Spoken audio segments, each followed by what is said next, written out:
So this is the machine part. This first piece for the concert band is entitled The Impossible Machine, and it's all about perpetual motion. There's an instrument section in the band at some point, all the way through the piece, that is constantly playing something that is moving. There's never a measure where it's just long sustained stuff. So this is The Impossible Machine by Eric Ramos.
So, back on New Year's Day in 1980, I was a 13-year-old kid in 8th grade, and I lived with my family in a town called Longview, Washington, which is about 45 miles due west of Mount St. Helens.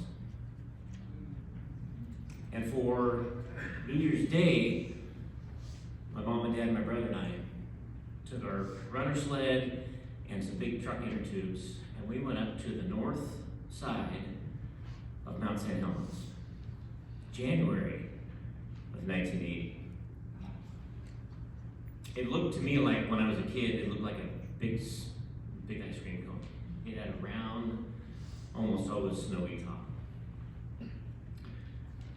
In the middle of March, just 2 months later, Mount St. Helens started to erupt.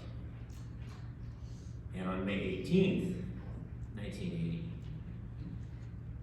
it had the massive cataclysmic eruption that we're all familiar with. That morning, by that time I was 14, and so being a 14-year-old 8th grade kid on a Sunday morning, I typically did what I could to try to talk my mom and dad into letting me I'm so sick, can I stay home?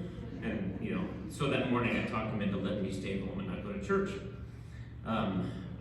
Right now, looking back on it, oh man, no, I would have told myself then, get your rear end in the car. But I was laying on the floor of the basement, and I felt the earthquake. That was the trigger for the landslide, right where we had been sledding just 5 months earlier. And if you've seen the video of that morning, about 7:30 in the morning on that Sunday, it looked like the finger of God just pushed, and the whole north side of the mountain caved in. And we went to the top of the hill that we lived on and watched all afternoon as that thing just continued to erupt. And all the ash came this way. So everybody over here, they got pummeled by it. We just watched it. It was great. Following Sunday, May 25th, it went again. Nearly as big. And that time it went west. It got us. So this is our signature. This is a big piece of the concert. This is entitled Regenesis, and it's all about the eruption of Mount St. Helens. And that's why I told you the story, because I lived through all of that. Mount St. Helens eruption, also the landslide, it dammed up part of a little stream called Coldwater Creek, and it created Coldwater Lake. And there were native rainbow and cutthroat trout that were in the stream, and they survived. And 2 weeks from right now, I'm going to be on Coldwater Lake with my dad, who is going to turn 79 in 2 weeks, and my brother, and at least one of my sons. And we're going to do some fly fishing. You can fish, catch and release. You can fish on that lake, so I'll be there. Can't wait. Regenesis has 5 different sections. It starts off musically depicting before the eruption. Vistas. It was beautiful, gigantic. Hemlock, fir, 5-6 feet in diameter. Then warning, simulating the beginning small eruptions in March.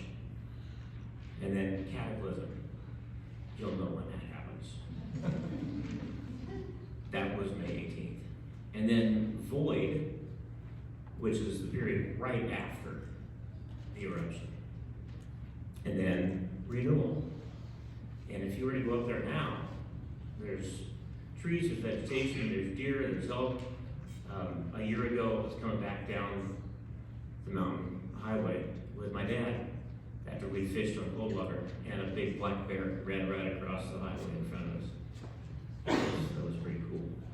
So this is John Higgins' Regenesis, Song of the Planet. I hope you enjoy this. This has been a fun experience for the kids. Regenesis.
Thank you.